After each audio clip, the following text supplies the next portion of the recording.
Hey everyone, welcome back to the channel. In today's quick but powerful tutorial, I'm going to show you how to add events to your WordPress website in just a few minutes using Calendly integration.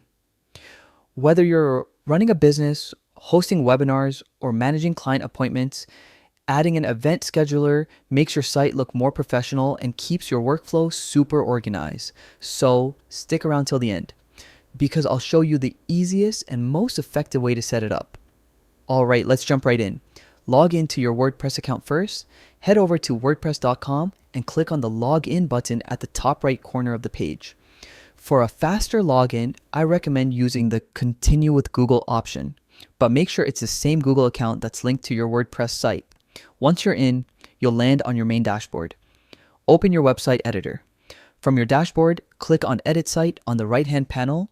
This will open your website editor. Now, at the top left corner, click on the plus Add button to insert a new block.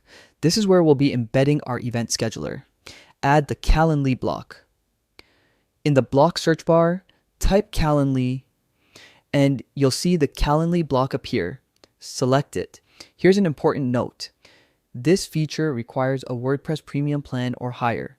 If you're using the free plan, you'll need to upgrade to unlock the embedding option. Embed your Calendly link next. Go to your Calendly account and copy your unique scheduling link. Then, head back to your WordPress editor and paste that link into the Calendly block field.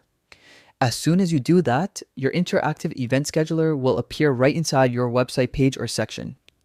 Once everything looks good, click Save or Publish to make your new event section go live. Final step, configure your Calendly events now. Hop back into your Calendly dashboard to define your event types, set your availability, and customize your booking settings. This ensures that anyone visiting your website can easily book appointments or register for events. And the best part is, it all syncs automatically with your Calendly calendar. And that's it. You've just learned how to add events to your WordPress website using Calendly, the easiest way to manage bookings. If this tutorial helped you out, make sure to like this video, subscribe for more quick WordPress and Canva tutorials, and drop a comment below letting me know what topic you'd like me to cover next. Thanks for watching, and I'll see you in the next one.